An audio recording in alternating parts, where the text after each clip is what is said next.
Il existe 4 stratégies pour investir dans l'immobilier et je vais vous les partager tout de suite. La stratégie numéro 1, c'est investir dans des grandes villes françaises, donc des villes comme Lyon, Nantes, Rennes, Nice, Bordeaux. Et qu'est-ce qu'elles ont de particulier ces villes-là? C'est qu'elles ont un prix du mètre carré qui est tout le temps supérieur à 3 000 euros. Qui dit 3 000 euros du prix au mètre carré dit certainement un rendement moyen en général d'environ 3 ou 4%. Avec un rendement de 3-4%, ça va être très compliqué d'investir de manière rentable dans ces villes-là. Pour autant, c'est possible, mais il va falloir utiliser des stratégies et des modes d'exploitation très intensifs ou très volumineux. Qu'est-ce que je veux dire par là? C'est que dans ces villes-là, il va falloir utiliser soit de la location courte durée, soit de la colocation et à minima de la location meublée. Pourquoi? Parce que comme je le disais, parce que ces stratégies vont permettre de booster le loyer et donc d'accéder à un rendement de 6-7% assez aisément, puisque évidemment, lorsqu'on va meubler un bien, en général, le loyer sera toujours supérieur. Et bien, si je rajoute en plus des chambres ou une intensité à la location en louant à la nuitée, le prix du loyer sera supérieur. C'est grâce à ces modes d'exploitation-là qu'on va arriver vers du 6-7% de rendement, voire même plus. Alors ça, c'est chouette. L'inconvénient de ces villes-là, c'est que généralement, il y a une forte régulation. Il peut y avoir par exemple l'encadrement des loyers, il peut y avoir des restrictions quant à la location de courte durée. Donc ça, c'est l'inconvénient majeur de ces grandes villes-là. Par contre, le point majeur de ces villes-là, c'est que c'est très sécure parce que forcément, il y a une grande tension locative et donc il n'y aura quasiment jamais aucune vacance locative. Ça, c'est un gros point. Et puis l'autre point, c'est qu'il y a aussi une grande appréciation des prix de l'immobilier dans ces villes-là, étant donné qu'il y a une forte demande, mais en réalité très peu de logements qui sont disponibles, soit à la location, soit à la vente, et donc les prix augmentent énormément. La deuxième stratégie dans l'immobilier, c'est investir dans des villes en dessous de 2 000 euros du prix au mètre carré. Dans ces villes-là, le rendement moyen va être très facilement autour des 8-9%. Et donc, ça veut dire qu'on n'est pas obligé d'aller dans des modes d'exploitation extrêmement intensifs. On peut très bien louer de manière nue, donc acheter un appartement, le louer nu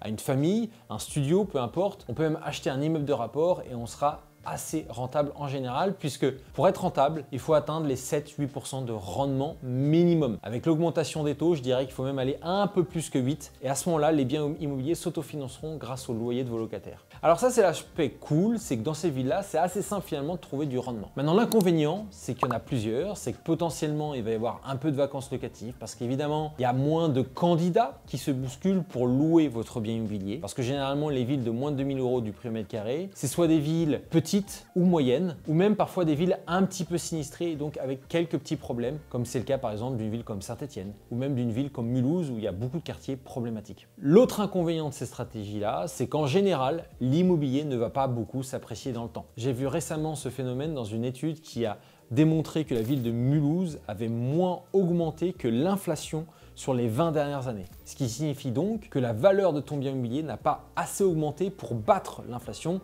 Et donc, si jamais tu devais revendre le bien immobilier, ça serait une mauvaise opération. La troisième stratégie, c'est un petit peu une stratégie entre les deux. C'est tout simplement investir dans des villes moyennes, c'est-à-dire des villes entre 2 000 et 3 000 euros du prix au mètre carré. Dans ces villes-là, c'est des villes assez moyennes comme Le Mans, Poitiers, Thionville, et des villes en fait où l'immobilier est assez accessible et donc le rendement sera intéressant. Il sera entre généralement 5, 6, 7% grand maximum, on sera plus dans les 5-6%.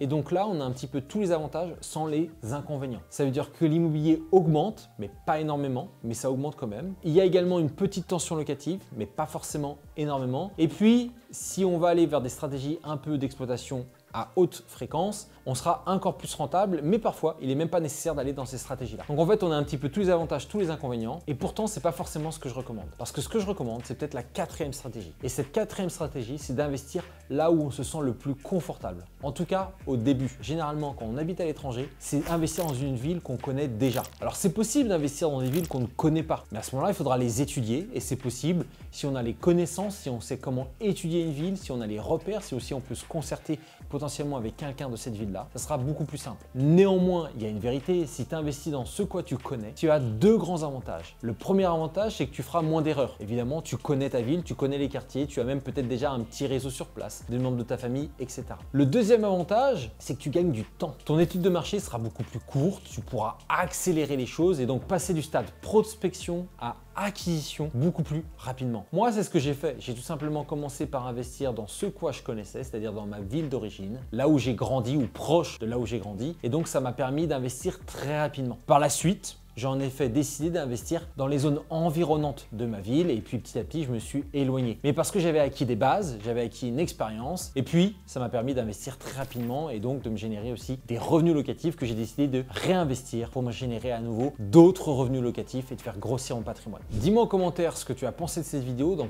quelle ville tu souhaites investir et quelle stratégie te convient le mieux. Mets un like également et envoie pourquoi pas la vidéo à des amis qui sont également non résidents, qui habitent à l'étranger. Ça m'aidera notamment à avoir plus de motivation pour faire encore plus de vidéos et en plus c'est gratuit. Je te remercie beaucoup et je te dis à très bientôt.